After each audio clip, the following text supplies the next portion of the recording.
Hey everyone, it's Ethan or Miist back again for another video today, and welcome back to the channel, guys. We're here again for yet another video, and today I'm going to be ranking every movie I watched last week, and this was a pretty solid week for the most part, but there were some bad ones as well, and obviously you can tell by the thumbnail of this video, I'm pretty much just giving you a ranking of every Planet of the Apes movie. I watched all 10 Planet of the Apes movies this week, plus one extra movie, which I'm going to actually start with that one, even though it's not my least favorite movie of the week. But yeah, I'm going to just start with that one, and then we'll get into the Planet of the Apes ranking for the rest of the video. So, my least favorite watch of this week or last week was Miller's Girl, which I ranked a 33. I believe I should really just pull up my notes. But yeah, I seem to be a little bit higher on this one than some people, but this one made me really, really uncomfortable. Obviously, that's all I wrote for my review. But yeah, just watching a Hobbit try to bang Jenna Ortega was a little weird, and I really didn't vibe with this movie. It doesn't seem like most people do, with a nice average rating of like 1.8 on Letterboxd, which is not good. So let's continue to what is number 10 of the week. And this is actually number 11. This is my least favorite watch of the week. But like I said, I just wanted to put all the Planet of the Apes together for you guys. So, Battle for the Planet of the Apes, which is the finale of the original franchise. What a way to end it, man. Wow, I really didn't enjoy my time with this one. This one was really, really bad. A 22 out of 100. I retained absolutely nothing from this movie. It was like a worse story of the current Caesar versus Koba.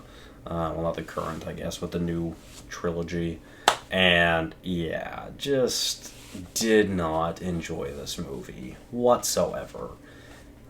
We shall keep going. Up next to Beneath the Planet of the Apes, which also just not a good movie. Justice for Nova and Taylor, because this movie also fucking sucked. Ranking it a nice 36 out of 100. Just a load of garbage. The really odd religion in this movie was quite unique. And obviously, I don't really want to comment on any sort of religion, but it was just really, really odd, and I didn't enjoy it. So, yeah, we're just going to move on to Planet of the Apes from 2001, and I'm sad to say that this came out of my birth year because this was fucking bad, too. A 46 out of 100, though, so it is a little bit better. It's not my least favorite Planet of the Apes movie, and I do see that's actually pretty common, which was surprising. I thought this was known as the worst. Some people do think it is the worst. Myself, I think it's bottom 3, so it's not like it's much better anyways, but yeah, not a good movie. I really, really didn't enjoy this one. It was a cool ending, which most of the Planet of the Apes movies have really awesome ending sequences or final scenes. But yeah, overall, this was another just no from me. Just not a fan. So let's move on to Conquest of the Planet of the Apes. This one was pretty interesting. There were times where I really liked it, then there were other times where I really didn't. So it's pretty mid, in my opinion. I ranked it a 56 out of 100. And overall, this was just in-your-face thematic an in-your-face thematic film about some very dark subject matter about slavery and racism and a lot of cruelty. Just really weird. And most of the original, not most of the original Planet of the Apes, and then kind of in these newer ones, at least in the original. In the new trilogy, I should say, it is a little bit more on the DL what the subject matter is. You kind of got to dig for it a little bit, but this one was just in your fucking face. They were just like slavery, racism, animal abuse, and it was fucking wild, man. This was not a good watch, to say the least. So let's keep going to, at this point, what I consider to be good movies, which is the rest of the franchise, at least. So, number 5, number 6 out of, yes, number 6, sorry, for the week. So, about halfway in the list. What an upgrade from the previous film, going from the great number 1 to the terrible number 2 to the good number 3. It was really weird. There was a lot of fluctuation in these, or in the original franchise, and this one was definitely the second best, which is kind of sad. But I do think this is pretty commonly considered the second best. But it was pretty sad that it wasn't that great. Overall, though, this one was interesting, and it kept my interest, and it really tried to get me invested with these characters, which I did a little bit, but it wasn't anything like the new trilogy, in my opinion, which I'll get to later. And obviously, I continue to talk about the new trilogy. There's so many references from the new trilogy in the new trilogy of the original series, and it's cool to see how we get to those and where those come from, because obviously they're really just two different franchises completely. So overall, I did enjoy this movie. It was a really good character work, probably some of the best out of any Apes movie, which was really nice as well, and I really enjoyed that. So let's keep going to the newest edition, which is Kingdom of the Planet of the Apes. And this has become my favorite Wes Ball film. I've watched the entire Maze Runner trilogy, which he has directed, and this one has just edged out the first Maze Runner at an 82 out of 100. So it's actually one of my favorite movies of the year as well, which is pretty nice. I did feel like this one was quite long. Yeah, I felt like there was a lot of world building in this movie, and this really kind of feels as like a setup to future films in the franchise. So I am excited to see where it goes from here. But overall, I did enjoy this movie. I didn't love it. I didn't hate it. But I see most people seem to be enjoying this movie, but really just complaining about the length, which is kind of my same thing. A lot of people seem to really like Proxima Caesar. I found Proxima Caesar wasn't that great, and he really wasn't a big part of this plot or story. But that's just me. So let's move on to the original Planet of the Apes from 1968. This is actually my second time watching this. I think I made a video about this, I think 2 years ago now, when I had watched this movie. I'm pretty sure for the first time. I think it was 2 years ago.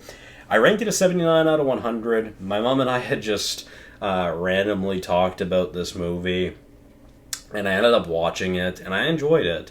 And then this time on rewatch, I liked it even more, an 83 out of 100, with a lot of themes and really the score as well. I didn't really notice in my first watch how good it was, and it was so much better on rewatch here, and I'm really glad I decided to give it another chance, because I wasn't going to rewatch it. I was also under the impression that I'd ranked this like a 69, not a 79, so I didn't even realize I liked it as much as I did. I thought I liked it a lot less. So, but either way, I'm really glad I rewatched this one, because this one was really great, and definitely is one of the most influential pieces of film, truly.